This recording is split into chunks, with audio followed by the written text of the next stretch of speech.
Jail में बंद कांग्रेस सांसद राकेश राठौर की आज वॉइस सैंपलिंग होगी। राकेश राठौर को पुलिस सीतापुर जिला कारागार से लखनऊ एफएसएल लैब लेकर गई है। पीड़िता ने सबूत के तौर पर पुलिस को फोन रिकॉर्डिंग दी थी और आवाज मिलाने के लिए एफएसएल लैब में वॉइस सैंपलिंग की जाएगी।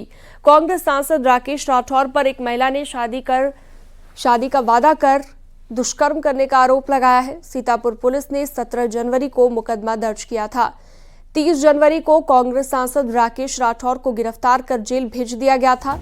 गिरफ्तारी के बाद से राकेश राठौर को सीतापुर जेल में रखा गया है। शोषण के मामले में सीतापुर जेल में बंद कांग्रेस सांसद राकेश राठौर को आज एफएसएल के लिए जो है लखनऊ लिए जाएगा। गाड़ी इसी सफेद गाड़ी में सांसद जो है बैठे हुए हैं, राकेश राठौर बैठे हुए हैं। आप साफ तौर पर देख सकते हैं सफेद गाड़ी है। भारी सुरक्षा व्यवस्था के बीच में जो है लखनऊ एफएसएल के लिए लिया जा रहा है। कांग्रेस सांसद राकेश राठौर के भाई यौन शोषण के मामले में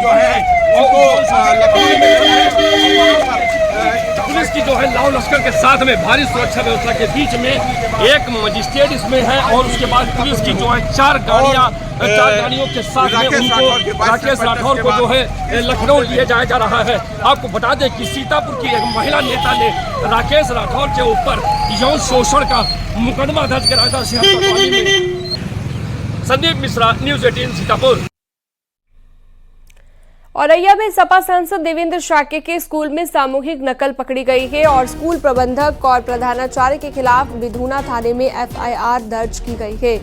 2 लोगों को पुलिस ने हिरासत में ले लिया है। सिद्धार्थ इंटर कॉलेज भटौरा में नकल कराए जाने की सूचना पर टीम परीक्षा केंद्र में पहुंची थी। स्कूल का कर्मचारी कुलदीप कुमार बच्चों को नकल करा रहा था, जिस पर एसडीएम विधूना के कार्रवाई सामने आई है और स्कूल में शांति भंग का प्रयास किया गया। परीक्षा में बाधा पहुंचाई गई। एसडीएम के साथ अन्य कर्मचारी से भी धक्का मुक्की की गई है, जिसके चलते एसडीएम का मोबाइल भी टूट गया। सूचना के बाद मौके पर भारी पुलिस बल पहुंच गया और 2 लोगों को हिरासत में लिया। देवेंद्र चौहान फोनलाइन पर जुड़ गए हैं खबर पर ज्यादा जानकारी के लिए। देवेंद्र, धक्का मुक्की में एसडीएम का मोबाइल भी टूट गया। ये जो पूरा मामला था नकल का, इतना ज्यादा बढ़ गया। अभी फिलहाल क्या लेटेस्ट अपडेट है इस मामले में? बिल्कुल, जिस तरीके से नकल का मामला सामने आया और उसके बाद अधिकारियों ने विद्यालय में जाके जब चेक किया तो साफ तौर पर ये हो गया कि इसमें नकल हो रही है और इसमें जो प्रधानाचार्य है और जो चपरासी है वहां का वो संलिप्त पाया गया। उसके बाद जो तमाम जो नकल से जुड़े जो माफिया थे, जिस तरीके से जो उनके साथ जो उनके समर्थक थे, तो उन्होंने हल्ला मचाना शुरू कर दिया। उसके बाद में हालांकि मौके पर पुलिस पहुंच गई, पुलिस ने मामले को शांत कराया, लेकिन उस बीच जो बातचीत हुई और उसी में एसडीएम का भी मोबाइल टूटा। उसके बाद पुलिस ने मामले को शांत कराकर और 2 लोगों को हिरासत में ले लिया है। एटा के जो सांसद हैं उनके खिलाफ, चूंकि वो प्रबंधक हैं विद्यालय के, इसलिए उनका नाम भी इसमें आया है और उनके खिलाफ भी एफआईआर दर्ज हुई है।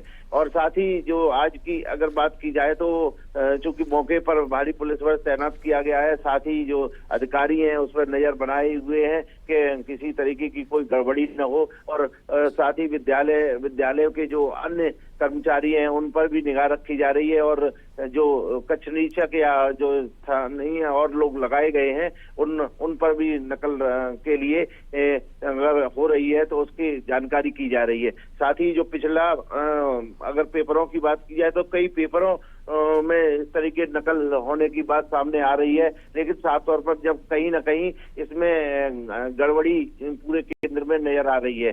बहरहाल अगर देखा जाए तो चूंकि जिस तरीके से ये परीक्षा केंद्र कुछ ऐसे हैं जो बन जाते हैं, जो स्थानीय स्तर पर अपने अधिकारियों के साथ मिलकर एक तालमेल बनाकर और अपने केंद्रों को बनवा लेते हैं और नकल कराते रहते हैं, तो ऐसे में इनके विरुद्ध जो कार्रवाई की जाती है उसके बाद हंगामा होता है। जी ठीक है, बहुत शुक्रिया विस्तार से जानकारी देने के लिए आपका। इस मुकदमा में कुलदीप कुमार जो सिद्धार्थ इंटर कॉलेज का कर्मचारी है एवं आंचल शाक्य जो केंद्र व्यवस्थापक एवं इंटर कॉलेज का प्रिंसिपल है और देवेश शाक्य जो इंटर कॉलेज का मैनेजर है, इनके खिलाफ नामजद एवं अन्य समस्त स्कूल मैनेजमेंट और स्थानीय लोगों के खिलाफ पंजीकृत किया गया है। मौके से पुलिस द्वारा कुलदीप कुमार और आंचल शाक्य को हिरासत में लेकर न्यायालय के सामने पेश किया जा रहा है एवं अन्य लोगों के खिलाफ पुलिस द्वारा विधिक कार्रवाई किया जा रहा है। मौके पर शांति है। मथुरा में बसंत पंचमी से शुरू हुआ होली का उत्सव जारी है। 7 मार्च को बरसाने में लड्डू मार होली खेली जाएगी, वहीं 8 मार्च को लठमार होली होगी। 9 मार्च को नंदगांव में लठमार होली होगी। ब्रज की होली देखने के लिए देश विदेश से श्रद्धालु मथुरा पहुंच रहे हैं।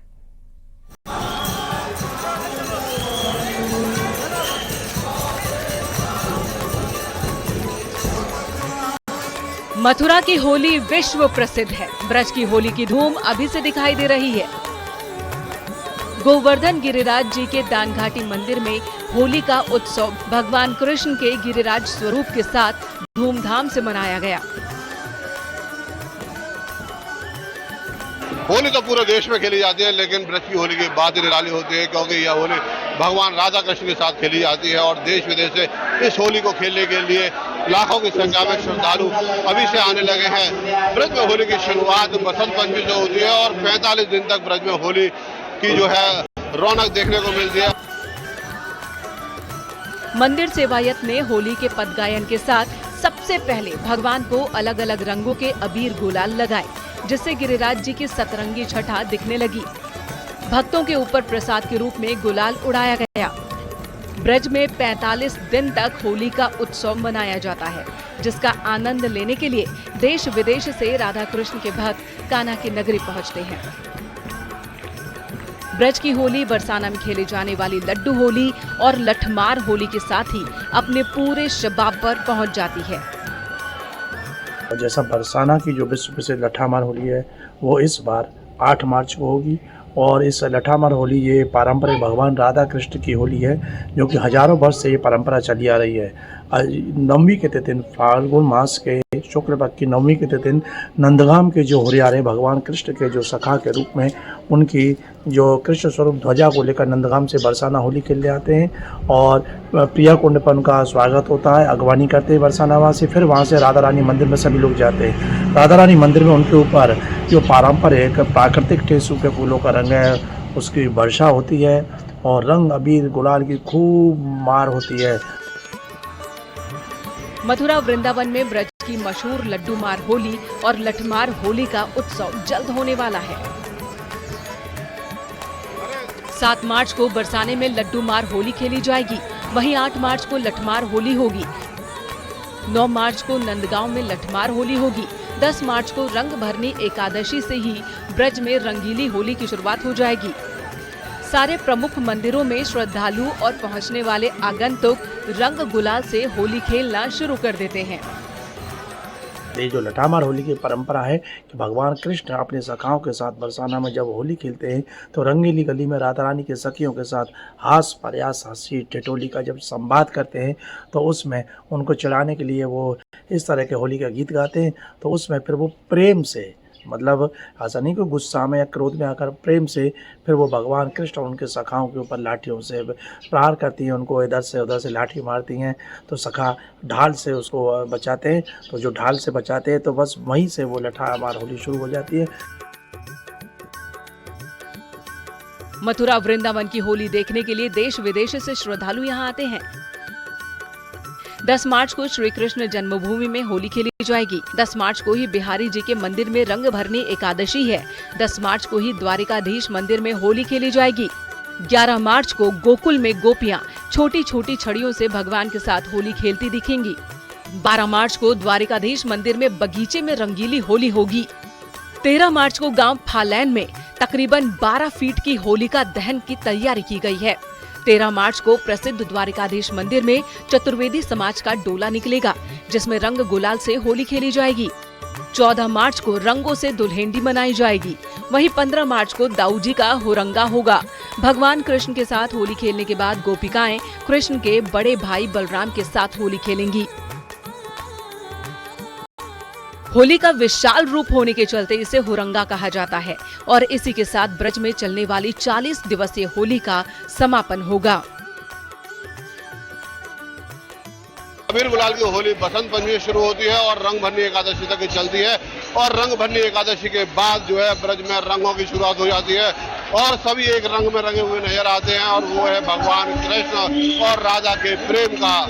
इसीलिए कहा जाता है जग हो रही ब्रज हो रहा ऐसा देश में बड़ा। नितिन गौतम, न्यूज़ 18 मथुरा।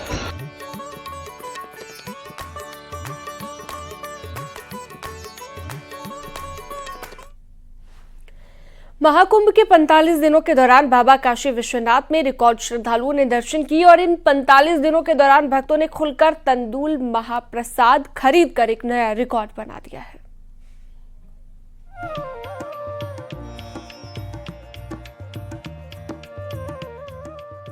दुनिया के अब तक के सबसे बड़े धार्मिक आयोजन महाकुंभ ने जहां एक और कई रिकॉर्ड बनाए, वहीं संगम स्नान के पलट प्रवाह ने श्री काशी विश्वनाथ धाम में भी कई नए रिकॉर्ड बनाए हैं।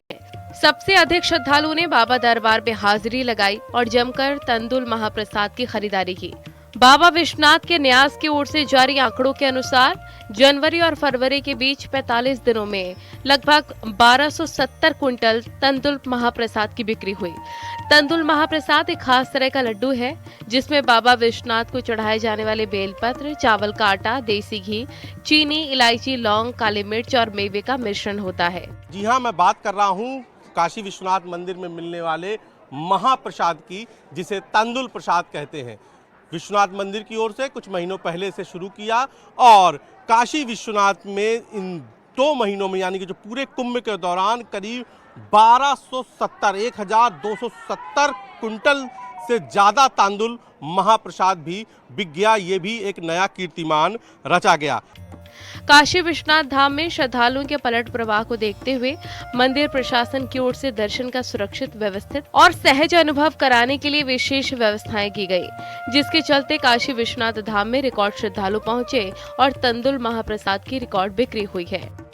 आपको बताएं कि महाकुंभ में 45 दिनों के दौरान बाबा काशी विश्वनाथ के खास दिनों पर रिकॉर्ड श्रद्धालुओं ने दर्शन किए। पौष पूर्णिमा का दिन हो या मकर संक्रांति, मौनी अमावस्या, बसंत पंचमी और महाशिवरात्रि, सभी प्रमुख दिनों पर बाबा विश्वनाथ के दर्शन करने के लिए श्रद्धालु काशी पहुंचे और इन खास दिनों के दौरान भक्तों ने खुलकर तंदूल महाप्रसाद को खरीदा। Bureau report, news 18।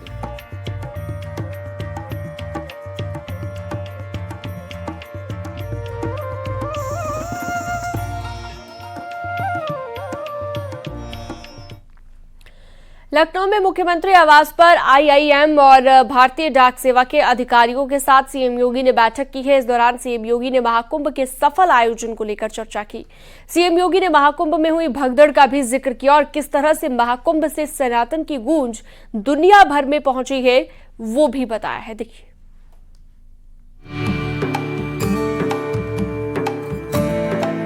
महाकुंभ के सफल आयोजन पर सीएम योगी लगातार कहते आ रहे हैं कि जिसने महाकुंभ में जो खोजा उसे वही मिला।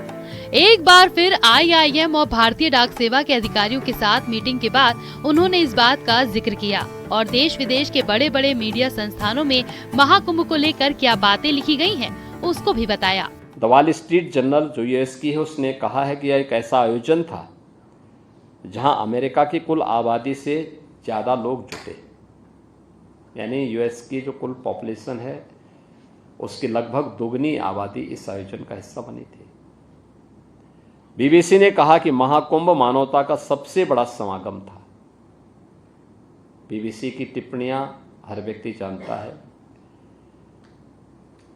एक्सप्रेस ट्रिब्यून ने यह विश्व का सबसे बड़ा धार्मिक समारोह था। सीएनए ने लिखा कि दुनिया के सबसे बड़े धार्मिक समागम में 60 करोड़ से ज़्यादा लोग शामिल हुए। यह आस्था की अभिव्यक्ति की शानदार नजारा है। महाकुंभ में हुए हादसे का जिक्र भी सीएम योगी ने किया और हादसे के बाद स्थिति को कैसे संभाला वो भी बताया। सीएम योगी ने महाकुंभ को लेकर जिस तरह के प्लान तैयार किया था और अधिकारियों को निर्देश दिए थे उसकी पूरी जानकारी दी। स्नान प्रातः 4 बजे से होना था, लेकिन स्टैम्पेड की घटना के बाद सभी अखाड़े तैयार थे, लेकिन मैंने 3 बजे प्रातः उनसे अनुरोध किया कि स्नान को कुछ देर आपको स्थगित करना पड़ेगा क्योंकि एक घटना घटित हुई है। घटना पैनिक न हो इसलिए हमने उसको हॉस्पिटल तो लोगों को पहुंचाया, उनके उपचार भी करवाए, कुछ लोगों की दुखद मौत भी हुई, लेकिन हमने इसको बहुत हाईलाइट नहीं होने दिया पहले। क्योंकि घटना पैनिक न हो, क्योंकि हमारे पास उस समय 8 करोड़ लोग, 8 करोड़ श्रद्धालु और संत उस समय प्रयागराज में मौजूद थे, मेला क्षेत्र में, प्रयागराज सिटी में। इस प्रकार की घटना की पुनरावृत्ति न हो, इसके लिए फिर यहाँ से स्वयं हम लोगों ने कंट्रोल करना प्रारंभ किया। अधिकारीगण मौके पे मौजूद थे, इन चीज़ों को हम लोग लगातार उन चीज़ों को करने लग गए। और फिर उनका स्नान, चूँकि मुहूर्त 29 को पूरे दिन भर था, तो फिर दोपहर 12 बजे तक उनको लिए संगम नोच खाली करवा करके वहाँ पे उनके स्नान की तैयारी की गई। और फिर 3 बजे से 2-2:30 बजे से उनका स्नान प्रारंभ हुआ, 13 के 13 अखाड़ों का और अन्य संतों का। एक प्रेशर संतों का स्नान करने का था, दूसरा श्रद्धालु सकुशल स्नान करके निकल भी सके, यह एक आयोजन था। सीएम योगी ने महाकुंभ के सफल आयोजन पर खुशी जाहिर की और महाकुंभ में तैनात सभी अधिकारियों कर्मचारियों का आभार जताया। खासकर पुलिसकर्मियों को कैसे ट्रेन किया गया था, ये भी बताया। क्राउड मैनेजमेंट एंड सिक्योरिटी की उत्तम व्यवस्था और प्रत्येक व्यक्ति के मन में हम एक विश्वास पैदा कर सकें कि हाँ, यह पुलिस हमें सुरक्षा दे सकती है। दूसरा, किसी भी क्राइसिस मैनेजमेंट में किसी भी स्वयंसेवी संगठन से महत्वपूर्ण रोल पुलिस की होती है, तो पुलिस का व्यवहार उस समय मायने रखता है। देखिए, फर्स्ट रिस्पॉन्ड पुलिस करती है, लेकिन पुलिस के प्रति आम जन के मन में एक अविश्वास जैसा भाव होता है। इस अविश्वास को दूर करना, पुलिस के लोगों का 4 महीने से काउंसलिंग की गई, उनकी स्पेशल कोर्सेज उनके चलाए गए, स्पेशल क्लासेस ली गई कि भाई देखो, पब्लिक कभी कभी गुस्सा होती है।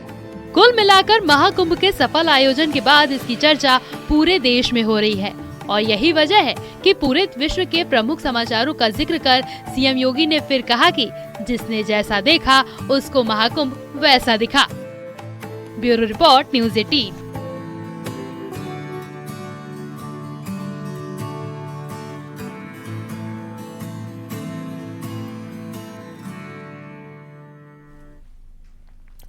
गुजरात के दौरे पर प्रधानमंत्री नरेंद्र मोदी विश्व वन्यजीव दिवस पर जूनागढ़ के लिए जंगल में सफारी करने पहुंचे और इस दौरान पीएम मोदी ने फोटोग्राफी पर भी हाथ आजमाया।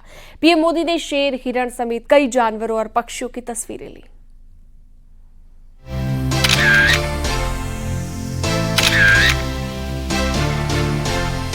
गिर के शेरों के बीच प्रधानमंत्री नरेंद्र मोदी। गुजरात के जंगल में पीएम मोदी की लॉयन सफारी।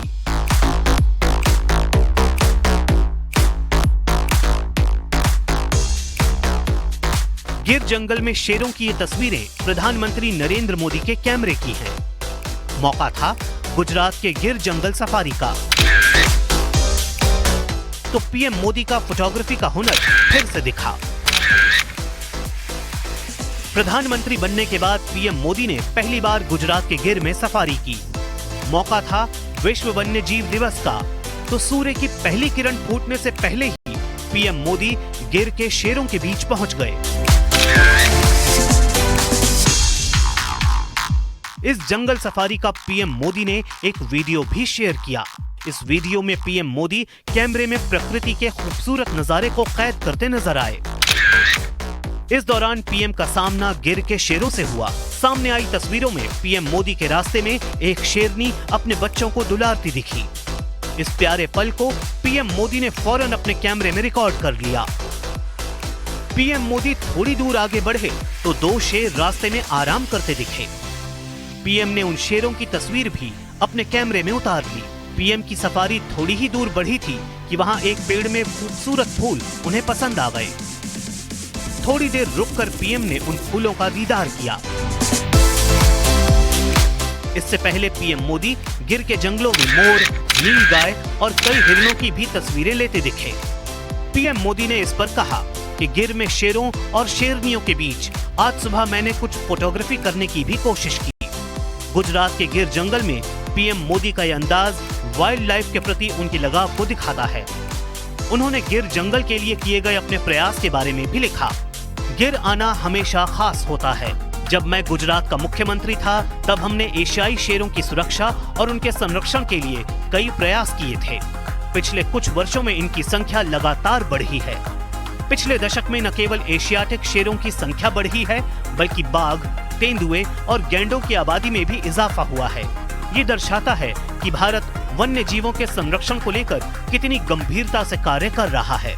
गुजरात के गिर जंगल में सफारी के दौरान पीएम मोदी ने national board for wild life की 7वीं बैठक की अध्यक्षता भी की। इस बैठक में भारत में वन्य जीव संरक्षण को और मजबूत बनाने पर चर्चा हुई।